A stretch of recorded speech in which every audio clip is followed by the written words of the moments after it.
London is staging a double performance today, a mass rally led by Tommy Robinson under the slogan Unite the Kingdom, and a counter-march led by Stand Up to Racism.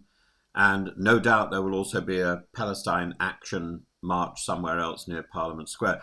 Police placed a wide sterile corridor between the two processions and flooded central London with officers to keep the peace. Early briefings set the assembly point on Stamford Street by the IMAX, before a route via York Road over Westminster Bridge and down to the south end of Whitehall. By early afternoon, the Metropolitan Police were citing an order of magnitude crowd in Whitehall. Live Desk reported a police estimate of roughly 110,000 at Robinson's event and about 5,000 at the counter-protest. Robinson's acclaimed the largest demonstration in British history, as leaders always do, but the police were careful to own the numbers and the space. The day's choreography has mattered. Waterloo, Blackfriars, Whitehall, emblematic axes of state, commuting and protest. Flags were the visual grammar: Union Jacks, St George, saltires, Welsh dragons. Slogans clustered around borders, boats and the claim of a nation under siege.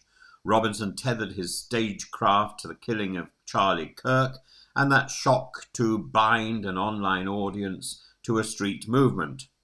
That transatlantic linkage is no accident. It reframes grievance as a shared civilizational project rather than a parochial row. Policing has been assertive but calibrated so far. The Met borrowed about 500 officers from outside forces and committed more than 1,600 citywide for the broader weekend footprint cameras. Yes. Live facial recognition, no.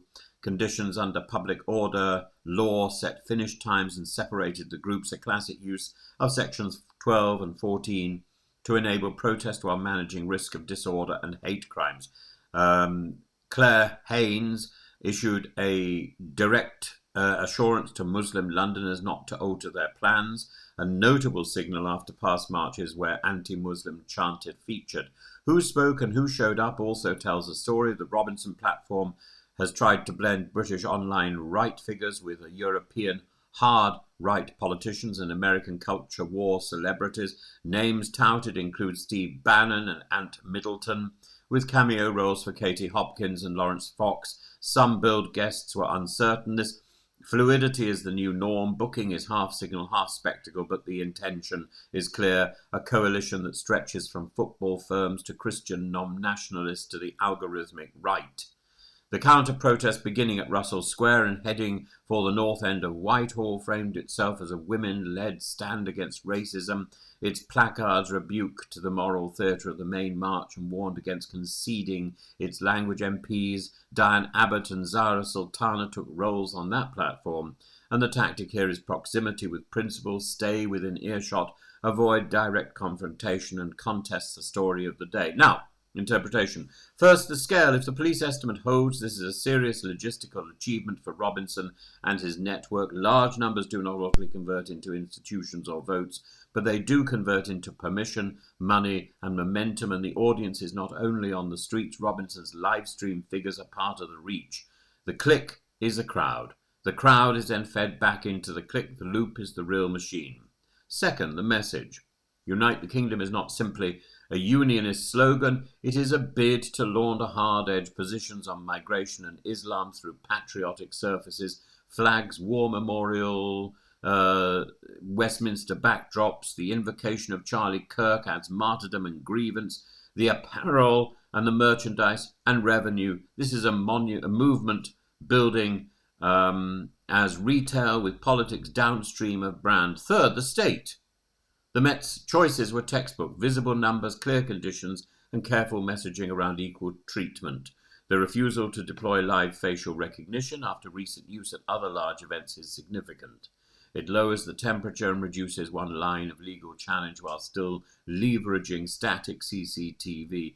If there is disorder later, expect rapid arrests targeted at the clearest offences: affray, alcohol breaches, or any chanting that crosses into incitement. Fourth, the mainstream parties. John McDonnell threw down a gauntlet: choose humanitarian values or drift with the far right.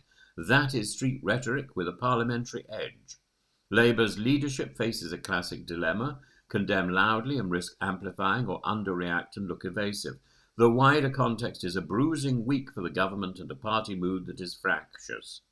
Movements like today's exploit the air weakness. Fifth, the European and American bridges, the presence, actual or advertised, of figures like Bannon or AFD politicians shows a strategic ambition to yoke British grievances to a pan-Western narrative. If those alliances harden into funding, candidate pipelines or party vehicles, Robinson has toyed with such links before, we move from theatre to structure. That would test how far the UK's party finance rules and hate speech thresholds can constrain imported style without suppressing lawful speech. So what to watch out for in the next few hours? Crowd arithmetic. Organisers will inflate, critics will deflate. The only defensible number is the police figure on the record. That matters because perceived scale affects donations and future turnout. Arrests and charges. If there are arrests for public order or hate speech, watch whether they touch the platforms or only the periphery. That reveals whether the core message stayed just inside the law. The speeches, did they pivot towards electoral projects, advance UK or otherwise, or stay as movement spectacle, follow the money and the mailing lists? And the counter-narrative, trade unions and anti-racist groups will claim a moral victory. Their strategic question is organisational. Can they sustain discipline, numbers and a positive message without becoming a foil for the rally they oppose? Finally, the civic ethic. Liberal democracy must hold two thoughts at once. It must guard the right to assemble and speak, including the views many find offensive. It must also act firmly and lawfully when speech crosses into the targeted intimidation of minorities or into violence. Today's operation shows the balance can be held. That test is not whether we like the speech, but whether we defend the space for lawful speech while upholding equal protection. That is not weakness, it is the work of a mature state. We wait to see how these two marches have gone. It will take a little bit of time before it's evident whether or not there's any sort of follow-up. But I will bring you further news if and when it seems relevant.